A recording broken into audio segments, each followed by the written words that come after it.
দিন যাকাত দিন ধনী গনি এই মাহে রমজানে, এই মাহে রমজানে। আসসালামু আলাইকুম রহমতুল্লাহি ওয়া বারাকাতুহু। আলহামদুলিল্লাহ ওয়াসসালাতু ওয়াসসালামু আলা রাসূলিল্লাহ, আম্মা বাদ। প্রিয় দর্শক, আপনারা যে যেখানে আছেন আপনাদের সকলকে অনেক অনেক প্রীতি ও শুভেচ্ছা জানিয়ে শুরু করছি নগদ ইসলামিক যাকাতের বিধান অনুষ্ঠান।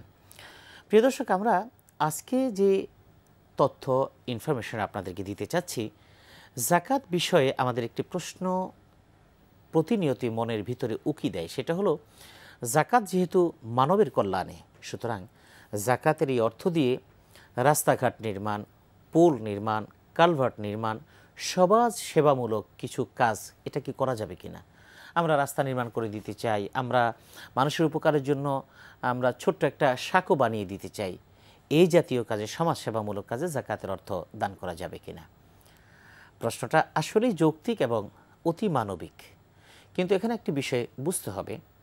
আসলে আপনি আগে বুঝবেন যাকাতটা কি এবং যাকাতটা আসলে কাদের হক। এক নাম্বার, যাকাতটা হলো মালের ময়লা আবর্জনা, এক নাম্বার। সুতরাং একটা কার্টুনের মধ্যে যদি অনেকগুলো ফল থাকে, তাহলে সেই ফলের মধ্যে যদি আপনি একটা পচা ফল পান, একটা মানে মোটামুটি একটু নষ্ট হয়ে যাচ্ছে, সেটাকে যদি রেখে দেন, তাহলে কিন্তু সমস্ত মালামালগুলো পচে যাবে। এই জন্য আপনাকে দ্রুত সেই কার্টুন থেকে, সেই খাঁচি থেকে ওই পচা ফলটা, আম হোক, যে কমলা লেবু হোক, এটা ফেলে দিতে হবে, তাহলে বাকিগুলো ভালো থাকবে। একজন যাকাতের নেশাব পরিমাণ মালের যিনি মালিক, তার কাছে যেই সম্পদটা আছে, এটা হলো ওই যাকাতের একটা ময়লা। এটাকে যত তাড়াতাড়ি বের করে দেবে, তত তার সম্পদটা রক্ষিত হয়ে যাবে।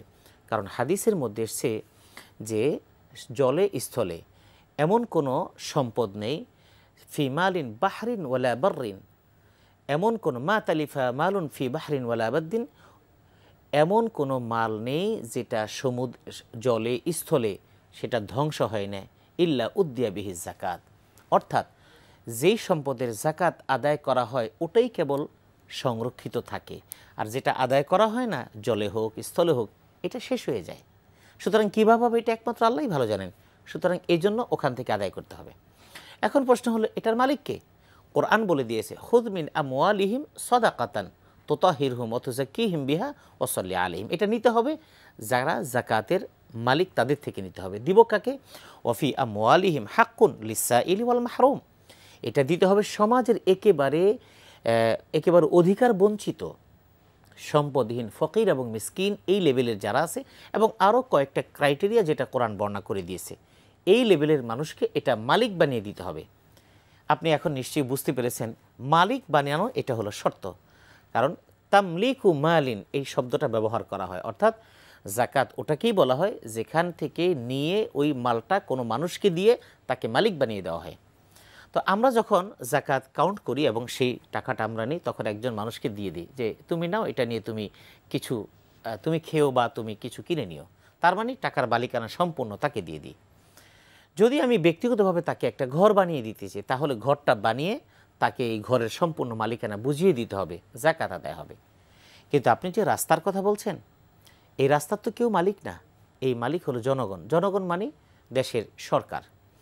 এই রাস্তা দিয়ে তো শুধুমাত্র গরিব মানুষ হাঁটবে না, এই রাস্তা দিয়ে কোটিপতিও হাঁটবে। এই রাস্তা দিয়ে তো শুধুমাত্র গরিবরাই উপকৃত হবে না, শিল্পপতিরও উপকৃত হবে। সুতরাং যাকাতের অর্থ দিয়ে আপনি এক নাম্বার হলো কাউকে আপনি মালিক বানান, এটার কোনো মালিকানা নেই, সবাই এটাকে ব্যবহার করতে পারছে, সুতরাং ওই শর্তটা পাওয়া গেল না। দুই নাম্বার হচ্ছে যে আমি যে যাকাতের অর্থটা আমি যাকে দিব, সে তো অবশ্যই সেই শ্রেণীভুক্ত দরিদ্র অসহায় শ্রেণীর হতে হবে। যেহেতু এই রাস্তা দিয়ে, এই ব্রিজ, এই কালভার্ট দিয়ে, এই সাঁকো দিয়ে সব শ্রেণীর মানুষরা পারাপার হবে, চলাফেরা করবে, সুতরাং আমাদের এই যাকাতের এই অর্থটা সেখানে দিলে আমাদের সেটা আদায় হবে না। সুতরাং আপনারা বুঝতেই পারছেন যে যাকাতের অর্থ সম্পদ নির্ধারিত খাতে দিতে হবে। প্রিয় দর্শক, আপনাদের জ্ঞাতার্থে আরেকটি ইনফরমেশন দিচ্ছি। গত 3 বছর ধরে নগদ ইসলামিক MFS অ্যাকাউন্ট আছে আপনাদের সাথে। আপনারা চাইলেই মোবাইল লেনদেনের নানা রকম সুবিধা উপভোগ করতে পারবেন সুদবিহীন এই নগদ ইসলামিক MFS অ্যাকাউন্ট থেকে। সুতরাং আমরা জাকাত আদায় করার ক্ষেত্রে অবশ্যই খেয়াল রাখব, যাকে আমি জাকাত দিচ্ছি সে যেন অবশ্যই দরিদ্র শ্রেণীর হয়, সে যেন অবশ্যই মিসকিন শ্রেণীর হয়। এছাড়া অন্যান্য যে খাতগুলো আছে সেগুলো জেনে নিব। আর আমাদের সমাজে অনেক মানুষ আছেন সচ্ছল জীবন যাপন করেন, ঘরে তার সুন্দর ব্যবস্থাপনা, জীবনযাত্রার মানও দরিদ্র শ্রেণীভুক্ত নয়।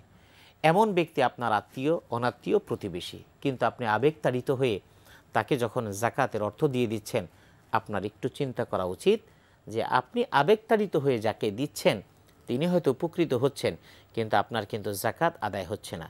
আর যদি আপনার জাকাত আদায় না হয়ে থাকে তাহলে কিন্তু এগুলি সব কিছু আপনার অ্যাকাউন্টে জমে থাকবে এবং এই ফরজ বিধান আদায় না করার শাস্তি আপনাকে অবশ্যই পরকালে ভোগ করতে হবে। যেমন আমরা যথাযথভাবে জাকাতের হিসাব করে আমরা সুন্দরভাবে জাকাত আদায় করার চেষ্টা করব ইনশাআল্লাহ। আল্লাহ আমাদের সকলকে তৌফিক দান করুন। আসসালামু আলাইকুম ওয়া রাহমাতুল্লাহি ওয়া বারাকাতুহু।